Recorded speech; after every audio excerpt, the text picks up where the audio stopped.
باب 5 3 خزینوں کا مسکن۔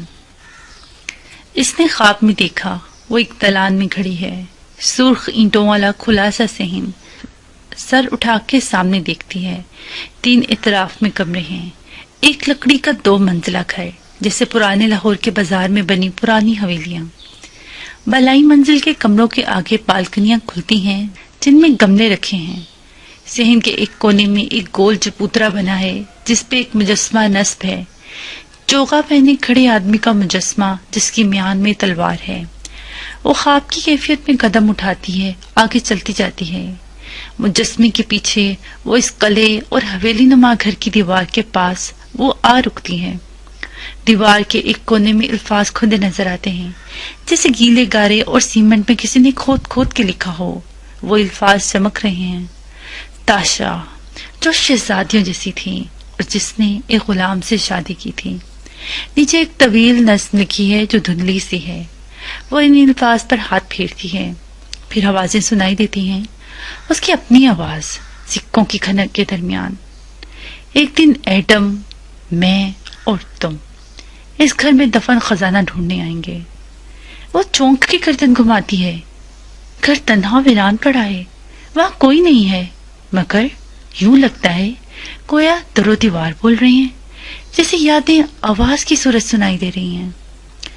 اس گھر میں خزانہ، سن باؤ کے گھر میں، مگر چہ تالیہ اس کے اندر نہیں، اس کے نیچے ہے خزانہ، ہمیں نیچے جانا ہوگا۔ ایک جھٹکے سے تالیہ کی آنکھ کھلی۔ وہ اپنے ایئر کنڈیشنڈ کمرے میں چت لیٹی تھی، چونک کے وہ اٹھ بیٹھی۔ خزانہ ہے، اس کا دل زور زور سے دھڑک رہا تھا، سارے وجود میں خوشگوار سی بے یقینی پھیل گئی تھی۔ خزانہ واقعی ہے اور صرف میں جانتی ہوں کہ وہ کدھر ہے۔ سن پاؤ کا گھر۔ وہ نیچے اتری، سلیپرز پیروں میں اڑسے اور باہر بھاگی۔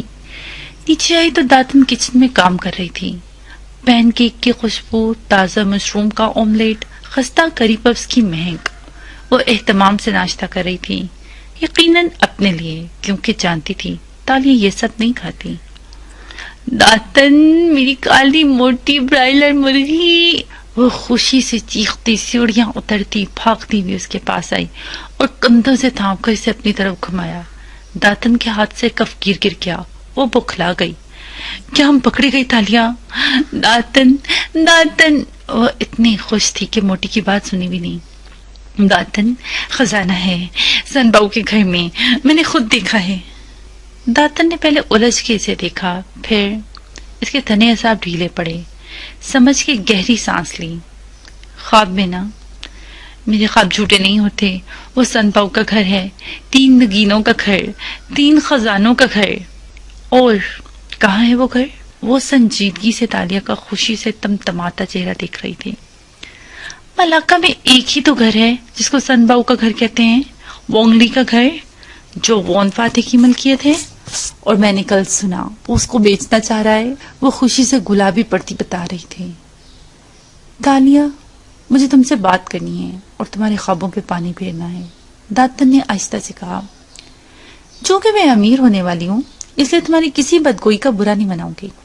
وہ مسکراتے ہوئے کچن کے وسط میں اپنی ایڑیوں پہ گول گول گھومی جیسے کوئی انسنی دھن بج رہی ہو اور وہ اس پہ رقص کر رہی ہو۔ لنکاوی، میں لنکاوی میں ایک پبورا جزیرہ خریدوں گی، پھر میں اس پہ ایک اونچا قلعہ بناؤں گی۔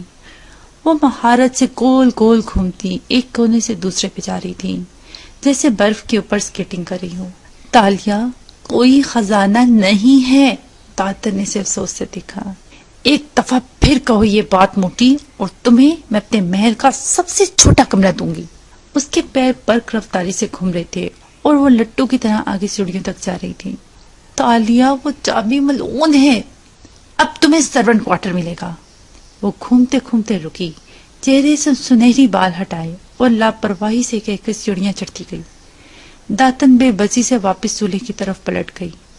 چند منٹ بعد وہ واپس آئی تو بال فرنٹ چوٹی میں بندھے تھے، زرد گھٹنوں تک آتے فراک اور ٹراؤزر میں ملبوس، اوپر سفید منی کوٹ پہنے وہ ہلکے میک اپ میں تیار لگ رہی تھی۔ داتن کچن کی گول میز پر لوازمات چنے بیٹھی تھی۔ وہ اجلت میں قریب آئی اور کرسی کھینچی۔ کری پفس کی خوشبو، پین کیک کی تازگی، ساری فضا معطر ہو چکی تھی۔ تالیہ نے آنکھیں بند کر کے گہری سانس اندر اتاری۔ جانتی ہو میں یہ سب نہیں کھاتی، پھر کیوں بناتی ہو میرے لیے؟ کس نے کہا ہے تمہارے لیے بنایا ہے؟ داتن نے برا مان کے ایک پلیٹ اس کی طرف کھسکائی جس میں جوس کا ایک گلاس اور سیب رکھا تھا۔ تالیہ گہری سانس لے کر بیٹھی۔ ابھی بھی وقت ہے داتن، اپنے وزن کی فکر کرو۔ عورتوں کو فٹ رہنے کی زیادہ ضرورت ہوتی ہے۔ موٹاپا موت ہے، فٹ رہنا صحت ہے۔ مجھے تم سے بات کرنی ہے۔ داتن نے پلیٹ بھر رکھی تھی مگر کچھ بھی چھوئے بغیر سنجیدگی سے تمہید باندھی۔ جلدی کرو کیونکہ اسرا کا میسج آیا ہے، انہوں نے آج جلدی بلوا لیا ہے، پرنٹنگ آج مکمل کرنی ہے۔ وہ سیب میں دان گاڑتے ہوئے بولی، یہ کتاب۔ داتن نے کتاب اٹھا کے دکھائی تو سیب کا ٹکڑا چباتے تالیہ نے آنکھوں کی پتلیاں سکوڑی۔ ہم شکار باز؟ یہ کتاب میں نے پڑھ لی ہے اور میں اندازہ کر سکتی ہوں کہ تمہارے پاپا اور تمہارا سارا خاندان سب ختم ہو چکا ہے۔ نہ تمہارا گاؤں اب وہاں ہے، نہ کوئی خزانہ تمہاری راہ دیکھ رہا ہے۔ آرام سے سنو تالیہ، میں تمہیں بتاتی ہوں کہ تم کہاں سے آئی تھیں اور کیوں آئی تھیں۔ داتن نے اپنا بھاری ہاتھ اس کے ہاتھ پہ رکھا جو بالکل ٹھہر گئی تھی۔ گھڑی کی سوئیاں آگے چلتی رہیں، داتن پدوکا بولتی رہی، تالیہ سنتی رہی۔ درمیان میں چند ایک سوال اس نے پوچھے۔ آخر میں داتن بولی، میں جانتی ہوں یہ سب تمہارے لیے بہت انہونا ہے اور تم شاید اس پہ یقین نہ کرو، لیکن… اور تالیہ ایک دم کھلکھلا کے ہنس پڑی۔ داتن کا منہ کھل گیا۔ تالیہ ہنوز گردن پیچھے کو پھینکے ہنستی جا رہی تھی، پھر سیدھی ہوئی اور محظوظ مسکراہٹ کے ساتھ اسے دیکھا۔ کیا دیو مالائی کہانیاں پڑھتی رہتی ہو تم داتن؟ ایسا کچھ نہیں ہوتا حقیقی دنیا میں۔ ہٹو بھائی، اس دنیا میں سب کچھ ممکن ہے تالیہ۔ جو قفل اس چابی سے کھلے گا اس کے پیچھے کوئی خزانہ نہیں ہوگا، بلکہ… مجھے دیر ہو رہی ہے، اسرا نے جلدی آنے کا کہا تھا۔ وہ بے پرواہی سے سیب لیے اٹھ کھڑی ہوئی۔ داتن بہت کچھ کہنا چاہتی تھی مگر اس بات پر ماتھے پہ بل پڑے۔ اسرا نے ایسے جلدی میں کیوں بلوایا؟ پتہ نہیں، شاید کہیں جانا ہو۔ احتیاط کرنا اسرا سے، کیونکہ سیاسی بیوی سیاستدان سے زیادہ خطرناک ہوتی ہے۔ وہ کیسے؟ کیونکہ وہ واحد انسان ہوتی ہے جو ایک سیاستدان کو بھی کون کر سکتی ہے۔ تالیہ ہنس پڑی اور آگے بڑھ گئی، پھر دروازہ کھولتے ہوئے مڑ کر اسے دیکھا۔ سمی کا بندوبست کر لینا، میں نہیں چاہتی وہ روز میرے گھر آئے، اور کوشش کرنا کہ جب میں گھر آؤں تو میرے مہینے بھر کا راشن ختم نہ ہو چکا ہو۔ داتن کے سامنے ناشتہ ٹھنڈا ہو رہا تھا مگر اس کا دل کچھ بھی کھانے کو نہیں چاہ رہا تھا۔ وہ بس بے دلی سے اس کتاب کو دیکھ رہی تھی۔ محمود بن عزیزی کے خاندانی قلعے پہ صبح کی سفیدی پھیل رہی تھی۔ کھلے لون میں 2 ہرن آگے پیچھے کلانچے بھرتے دکھائی دے رہے تھے۔ برآمدے کے سامنے کار تیار کھڑی تھی، گویا مالک کا انتظار ہو رہا ہو۔ اندر آؤ تو اونچی چھت والے ڈائننگ ہال میں لمبی میز بچھی تھی۔ سربراہی کرسی پر بیٹھا اشر نیپکن سے ہاتھ پونچھتا کافی کا آخری گھونٹ بھرتا اٹھ رہا تھا۔ سیاہ سوٹ اور بالوں کے سپائکس، وہ سنجیدہ اور مغرور لگ رہا تھا۔ فائل کہاں ہے؟ ساتھ کھڑے رملی سے پوچھا۔ کار میں ہے، آپ باہر آئیں تو دیتا ہوں، آپ حفاظت سے کہیں لکھوا دیجیے گا۔ اور نیلامی کی تیاریاں مکمل ہیں؟ جی سر، اب تو تھوڑے دن ہی رہ گئے ہیں۔ ہاں، وہ ان باتیں کی بدنامی میں زیادہ وقت نہیں رہ گیا۔ وہ تلخی سے مسکرایا اور موبائل اٹھا لیا، پھر پلٹا تو رملی کے چہرے پر نظر پڑی۔ اشر کے آئی برو تشویش سے اکٹھے ہوئے۔ تمہاری شکل کیوں اتری ہوئی ہے؟ رملی نے بیچارگی سے کندھے اچکائے۔ عثمان سے کیمرہ کھو گیا ہے، بٹن کیمرہ جو میں نے اس کو دیا تھا۔ اشر محمود کے ماتھے پہ بل پڑے، آنکھوں میں غصہ ابھرا۔ واٹ؟ کیسے کھو گیا؟ اتنی اہم ویڈیو تھی اس میں۔ وہ کہتا ہے کہ جب پارٹی ختم ہوئی تو اس نے دیکھا بٹن اس کے کوٹ پر نہیں تھا۔ وہ خود حیران پریشان ہے کہ… جھوٹ بول رہا ہے وہ، کہاں جا سکتا ہے کیمرہ؟ اپنی قیمت بڑھا رہا ہے وہ، بس اس سے ویڈیو نکلواؤ جیسے بھی ہو۔ تلخی سے کہہ کر وہ کوٹ کا بٹن بند کرتے ہوئے باہر کی طرف بڑھ گیا۔ قلعے کا دروازہ کھولتے ہی خوبصورت سبزہ زار اور اس پر کلانچے بھرتے بے فکر سے ہرن نظر آئے۔ سبز گھاس، جا بجا پھولوں کی کیاریاں، ایک طرف بیٹھا مور، مگر اشر کو کچھ بھی حسین نہیں لگ رہا تھا۔ اس کا سارا موڈ خراب ہو چکا تھا۔ صبح جیسے جیسے باسی ہوتی گئی، کوالالمپور پہ آلودہ دھند سی چھاتی گئی۔ دور سمندر پار انڈونیشیا کا ملک واقع تھا، وہاں آج پھر کوئی جنگل جلایا گیا تھا اور فضا ملیشیا تک آلودہ ہو گئی تھی۔ وان فاتح کے لاؤنج کی کھڑکی سے دھند میں ڈوبا لان نظر آ رہا تھا۔ اسرا کھڑکی کے سامنے اونچی کرسی پہ بیٹھی تھی، مسکراتے ہوئے بت بنی، اور سامنے تالیا ایزل پر کینوس سجائے گردن ترچھی کیے پینٹ کرتی نظر آ رہی تھی۔ لاؤنج میں خاموشی تھی، ایسے میں مجسمہ بنی اسرا نگاہ بار بار اٹھا کے وال کلاک کو دیکھتی تھی۔ آپ کا ملاقہ الگ ہے، کیا آپ لوگ اکثر وہاں جاتے ہیں؟ دراصل مجھے تاریخ بہت فیسینیٹ کرتی ہے، وہ سادگی سے پوچھ رہی تھی۔ اسرا مسکرائی۔ وہ عرصے سے بند پڑا ہے، کبھی کبھار چکر لگ جاتا ہے۔ اچھا، میں نے کونگھو کو بھی آپ کی گیلری کی نیلامی پر مدعو کیا ہے۔ برش کینوس پر پھیرتے ہوئے تالیہ نے بات پلٹ دی۔ کونگھو؟ وہ چائنیز آرٹسٹ؟ اسرا نے ستائش اور تعجب سے آئی برو اٹھائی۔ تالیہ جھینک کے مسکرائی۔ چند برس پہلے میں نے پینٹنگ سیکھی تھی ایک آرٹ اسکول سے، وہ وہاں پڑھاتے تھے، اسی طرح من کو جانتی ہوں۔ آرٹ بنانے اور اس کو محفوظ رکھنے والے ہی ہوتے ہیں میرے سوشل سرکل میں۔ اچھا لگا سن کر، تم تو کافی کام کی لڑکی ہو۔ کیا کونگھو آئیں گے؟ کونگھو نہ صرف آئیں گے بلکہ ان کو آپ کی گیلری سے 3 نواردات بھی خریدتے ہیں، وہ مگن انداز میں برش کر رہی تھی۔ اچھا، کون سے نواردات میں دلچسپی دکھائی انہوں نے مجھے لسٹ دی تھی، ٹھہرے میں دکھاتی ہوں۔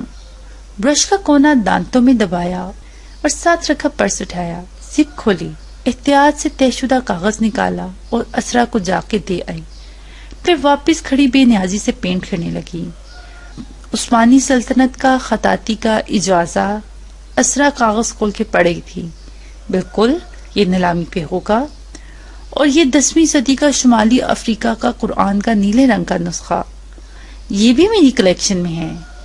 پھر وہ ٹھہر گئی، آنکھیں سکوڑ کے آخری تصویر دیکھی جو اس کاغذ پہ چھپی تھی۔ برش کرتی تالیہ کا دل زور سے دھڑکا۔ سنو تالیہ، میرے پاس مظفر شاہ کے زمانے کا تو کوئی سکہ نہیں ہے۔ اچنبے سے آنکھیں اٹھائی، تالیہ نے بظاہر چونک کے اسے دیکھا۔ پتہ نہیں اسرا، انہوں نے کہا تھا کہ یہ مختلف سکہ ہے، اس کے دونوں طرف مظفر السلطان لکھا ہے اور یہ آپ کے ہی پاس ہے۔ وہ جسے یاد کر کے بتا رہی تھی۔ نہیں، میرے پاس تو… اسرا رکی، پھر گہری سانس لی۔ اچھا، وہ تو نقلی تھا، ایک فیملی فرینڈ نے انٹیک سمجھ کے دے دیا، مگر کونگھو کو کیسے معلوم کہ وہ میرے پاس ہوگا؟ جیسے مجھے معلوم ہے کہ ملاکا سلطنت کی ایک ملکہ کی ہیئر پن آپ کے پاس ہے، مگر آپ اس کو بیچتی نہیں ہیں، کہیں سنبھال کے رکھتی ہیں۔ آرٹ کلیکٹرز کو سب معلوم ہوتا ہے کہ کون سی نواردات کس کے پاس ہے مسز اسرا۔ اس بات پہ اسرا کھلکھلا کے ہنس دی۔ ہاں، یہ درست کہا تم نے، میں بھی پوری خبر رکھتی ہوں، مگر یہ سکہ میرے پاس نہیں ہے۔ تالیہ نے بے فکری سے کندھے اچکا دیے۔ اگر آپ نہیں بیچنا چاہتی تو انکار کر دیجئے، اٹس اوکے۔ نہیں تالیہ، یہ واقعی میرے پاس نہیں ہے، میں نے آگے دے دیا، کیونکہ یہ سونے کا تھا مگر قدیم نہیں تھا، چند سال پرانا ہی ہوگا۔ تالیہ کا دماغ بھک سے اڑ گیا، مگر اس نے بدقت اپنے تاثرات کو نارمل رکھا۔ تو اگر وہ مجھ سے نئے مالک کا پوچھیں تو میں کیا کہوں؟ ان کو بتانا کہ وہ سکہ فیک تھا، ایڈم نے تو اب تک اس کو توڑوا کے جولری بھی بنوا لی ہوگی۔ وہ رسان سے کہہ رہی تھی، نظریں گاہے بگاہے گھڑی کی طرف اٹھتی تھیں، مگر تالیہ کے قدموں تلے زمین سرکنے لگی۔ ایڈم، آپ کا ملازم؟ تو وہ آپ نے اسے دے دیا؟ ساری اداکاری بھول کے تیزی سے بولی۔ ہاں، میں نے 1 تولے سونے کا کیا کرنا تھا؟ جی یہ تو ہے۔ جلدی سے سنبھل کے مسکرائی اور دوبارہ پینٹ کرنے لگی۔ البتہ دوسرے ہاتھ کی مٹھی بھینچ لی تھی، دماغ کی چولیں تک ہل گئی تھیں۔ کتنی دیر ہے؟ اسرا نے پوچھا، پھر مسکرا کے خود ہی وضاحت دی۔ دراصل مجھے کہیں ضروری پہنچنا ہے، بس چند سیکنڈ مزید۔ وہ آخری ٹچ دے رہی تھی۔ ذہن میں آندھیاں چل رہی تھیں، عجیب گول منجدار تھا جس میں وہ گھومتی جا رہی تھی۔ اب ایڈم سے کیسے نکلوائے سکہ؟ اوف! پینٹنگ مکمل ہوئی اور اسرا فارغ ہو کر باہر آئی تو پورچ میں ملازمہ کھڑی تھی. وہ اس کے قریب رکی. فاتح 10 منٹ تک جاگنگ سے آ جائے گا. وہ جس وقت آئے یہ لڑکی ڈرائنگ روم میں بیٹھی ہو تاکہ اس کو سامنے نظر نہ آئے. وہ اوپر اسٹڈی میں چلا جائے تو اس کو تالیہ کی آمد کی اطلاع کر دینا. سنجیدگی سے کہہ کر سن گلاسز آنکھوں پہ چڑھائے اور میری پینٹنگ کو سنبھال رکھنا. پھر آگے بڑھ گئی جہاں ڈرائیور کار کا پچھلا دروازہ کھولے کھڑا تھا. کسی بے نیازی سے اسرا کار میں بیٹھی. لبوں پر تلخ مسکراہٹ تھی. بھری محفل میں کل یہ لڑکی بتا رہی تھی کہ میرا باپ چائے کی پتی کا کام کرتا تھا. تالیہ ہاتھ دھو کے باہر آئی تو ایزل سے پینٹنگ غائب تھی. ملازمہ اس کی چیزیں سمیٹ رہی تھی. میں نے پینٹنگ اوپر ڈرائی ہونے رکھتی ہے, آپ ناشتے کے لیے ادھر آ جائیں. بیگم صاحبہ نے کہا ہے کہ اس کے بغیر میں آپ کو نہ جانے دوں. تالیہ نے اپنا پرس اٹھاتے ہوئے سرسری سی اطراف پر نگاہ دوڑائی. ایڈم آ گیا؟ وہ آنے والا ہوگا, آج دیر ہو گئی. ملازمہ نے اسے ڈائننگ ہال میں بٹھایا, پردے برابر کیے اور غائب ہو گئی. تالیہ اب جان گئی تھی کہ سکہ گھر میں نہیں, اس لیے ادھر ادھر پھرنے کے بجائے وہیں بیٹھی رہی. چند منٹ گزرے کہ ملازمہ دوبارہ نمودار ہوئی. فاتح صاحب آپ کو اوپر اسٹڈی میں بلا رہے ہیں. وہ عام سی بات تھی, سب کچھ معمول کے مطابق تھا, مگر تالیہ مراد کا ماتھا ٹھنکا. کچھ غلط تھا اس میں, جیسے تمام ملازم کسی اسکرپٹ کو پڑھ رہے ہوں. وہ اٹھ کے سیدھی اوپر چلی آئی.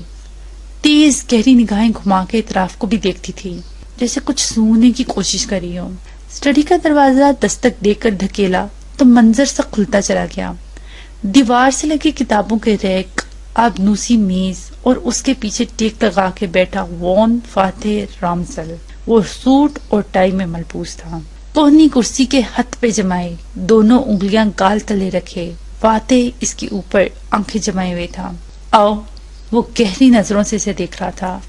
وہ قدم قدم چلتی قریب آئی. کچھ اس کی شخصیت کا سحر تھا, کچھ خاموش ماحول تھا. ہر بڑھتا قدم اسے مرعوب کر رہا تھا. اس کے سامنے کرسی کھینچ کے بیٹھی. اب فاتح سامنے تھا اور اس کے پیچھے دھندلاتا شہر دکھاتی کھڑکی. آپ نے مجھے بلایا تو کو؟ وہ مسکرا کے گویا ہوئی, ہاتھ گود میں رکھ لیے اور پرس پیروں کے پاس. تم نے کبھی مالے اینلز پڑھے ہیں تالیہ؟ سارا جیوا ملائیو. اس کی آنکھوں میں دیکھتے ہوئے وہ بولا تو تالیہ نے نفی میں سر ہلا دیا. سارا جیو ملائیو ملیشیا کی قدیم داستانوں کا مجموعہ جو کئی صدیوں پہلے لکھا گیا تھا. آج بھی ہر ملے بچے کو بڑے ہوتے وقت پڑھایا جاتا ہے. میں نے اسے پڑھا تو نہیں ہے, مگر اس کے بارے میں سنا بہت ہے. اس میں کہانی ہونگ توا کی ہے. وہ سلطان منصور شاہ کے 5 جری سپاہیوں میں سے تھا. سورما, بہادر, نڈر, بے حد طاقتور. وہ اس پر سے نظریں ہٹائے بغیر بات جاری رکھے ہوئے تھا اور تالیہ پلکیں تک نہیں جھپک پا رہی تھی. ان 5 کو سلطان نے عظیم ہتھیاروں کی طرح تیار کیا تھا.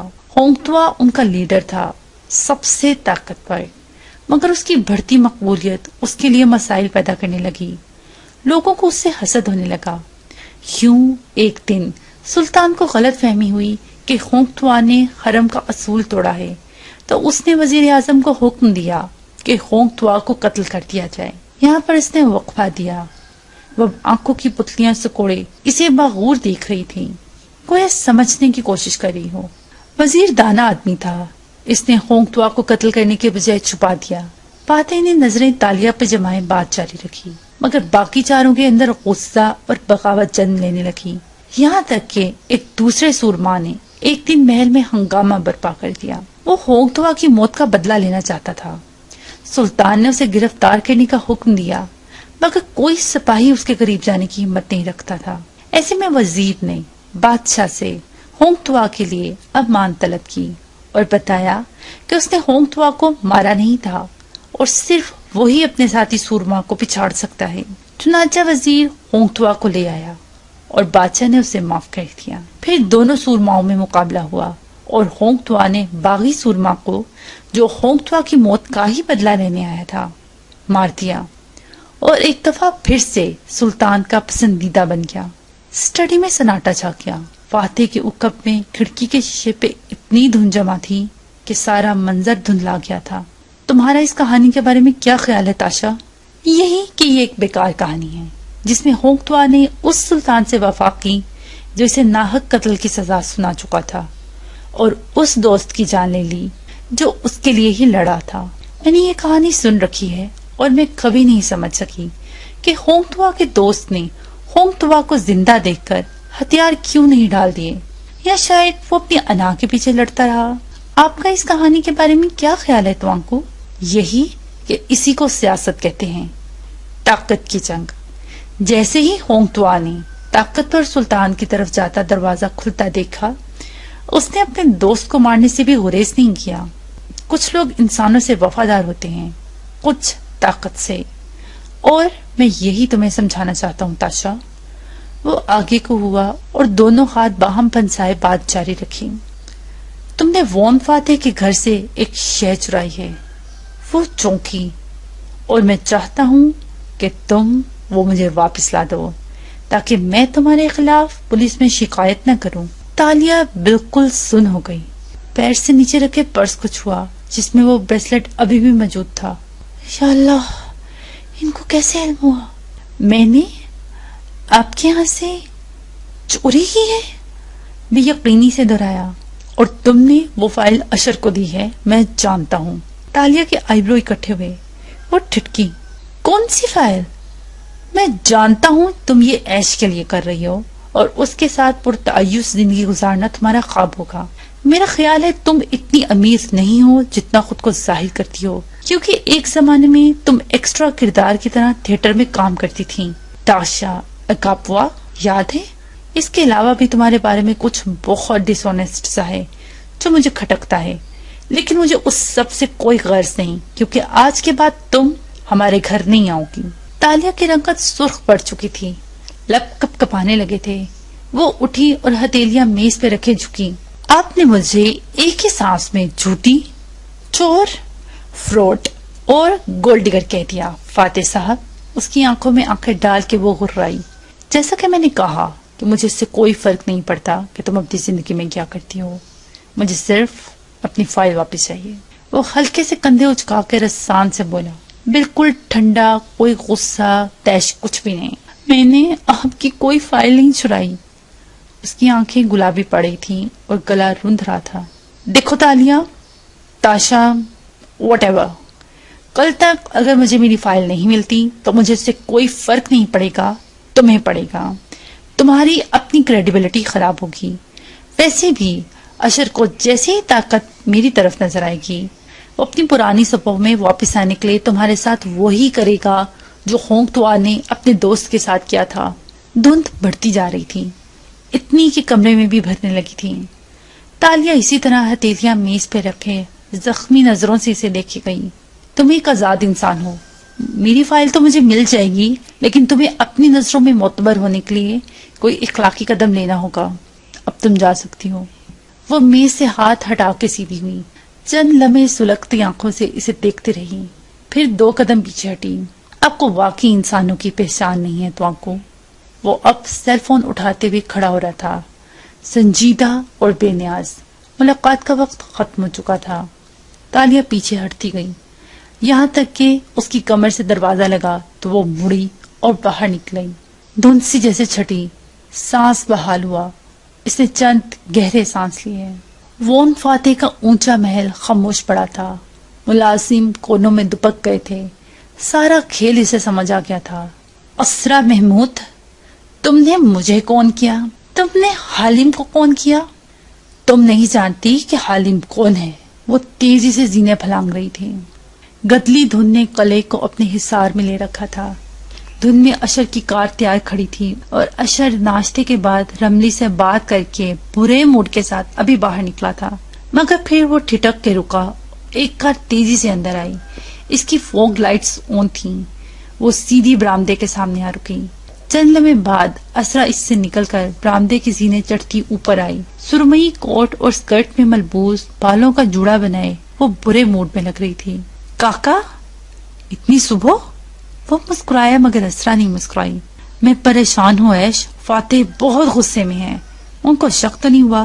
اس نے نرمی سے اسرا کو دونوں شانوں سے تھاما۔ شک؟ اسے یقین ہے کہ یہ تمہارا کام ہے؟ مجھے اپنی فکر نہیں ہے، میں آپ کا پوچھ رہا ہوں، آپ پہ تو شک نہیں ہوا؟ وہ پورے اعتماد تھا۔ اسرا نے گہری سانس لے کر خود کو ڈھیلا چھوڑ دیا۔ مجھے خود سے شک ہٹانے کے لیے تالیہ کا نام لینا پڑا۔ وہ ابھی گھر پر آئی ہے اور فاتح جس طرح اس کی بے عزتی کرے گا، اس کے بعد تمہاری یہ پسندیدہ لڑکی ہمارے خاندان کے قریب بھی نہیں پھٹکے گی۔ یہ لڑکیاں ٹھیک ہو جاتی ہیں، اس کی پرواہ نہ کریں۔ اس نے ناک سے مکھی اڑائی۔ آپ نے بس اپنی شادی کو متاثر نہیں ہونے دینا۔ اچھا کیا جو تالیہ کا نام لے لیا، اسی کے لیے تو سب کیا، مگر اب میں پینک کر رہی ہوں۔ وہ پریشان تھی، بار بار پیشانی چھوتی، کبھی گردن کی پشت، کبھی ہاتھ رکھتی۔ مجھے ڈر ہے فاتح کو معلوم نہ ہو جائے۔ کون بتا سکتا ہے، رات کو تو 2 گارڈز ہی ہوتے ہیں صرف، ان کا بندوبست کر لیا ہے، وہ زبان نہیں کھولیں گے۔ مگر وہ نیا لڑکا ایڈم، وہ باڈی مین، وہ گڑبڑ کر سکتا ہے۔ وہ دونوں اونچے ستونوں والے برآمدے میں آمنے سامنے کھڑے تھے۔ صبح کی گدلی دھند ارد گرد پھیلی تھی اور ملازم با ادب فاصلے پر جا کھڑے ہوئے تھے۔ میں رمنی سے کہتا ہوں کہ عبداللہ سے کہے ایڈم اس کی جگہ لینے کی کوشش کر رہا ہے، دیکھنا عبداللہ 2 روز قبل ہی بھاگا بھاگا واپس آئے گا۔ اب بتائیں کوئی اور مسئلہ؟ اسرا اداسی سے مسکرائی۔ ایش، کیا میں اپنے شوہر کو دھوکہ دے رہی ہوں؟ اگر یہ دھوکہ پہلے دیا ہوتا تو آج آریانہ ہمارے پاس ہوتی۔ وہ اس کی آنکھوں میں دیکھتے ہوئے بولا تو اسرا کی آنکھوں میں پانی بھرنے لگا۔ وہ کسی اچھے خاندان میں تربیت پا رہی ہوگی ایش، مجھے یقین ہے وہ ایک دن ہم سے ضرور آ ملے گی۔ انشاءاللہ کاکا، اس نے کہتے ہوئے شفقت سے اسرا کو گلے سے لگا لیا۔ اسرا نے اس کے کندھے پر سر رکھے آنکھیں بند کی تو 2 آنسو ٹوٹ کے چہرے پہ لڑ گئے۔ بیمار آدمی کے منہ کا ذائقہ خراب ہو جاتا ہے کاکا، اس کو کھانا اور دوا زبردستی کھلانی پڑتی ہے۔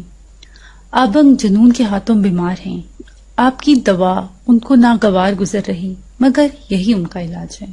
وہ نرمی سے اس کا سر تھپکتے ہوئے کہہ رہا تھا۔ چند لمحے وہ خاموشی سے دھن میں کھڑے رہے، پھر اسرا اس سے علیحدہ ہوئی اور آنکھ کا کونا صاف کرتی مسکرائی۔ اب میں مطمئن ہوں، تم عبداللہ کو بلواؤ۔ صبح تو ایڈم کو میں نے کام سے مارکیٹ بھیج دیا تھا، اب آتا ہے تو اس کا بندوبست کرتی ہوں۔ پھر اس نے گردن گھما کے دیکھا، دھند چھٹ رہی ہے، شکر۔ سبزہ تھوڑا تھوڑا دکھائی دینے لگا تھا، دھند ہلکی ہو رہی تھی، سورج چمکنے لگا تھا۔ اسے واپس گھر جانا تھا، یقیناً تالیہ اب تک جا چکی ہوگی۔ جان چھوٹی۔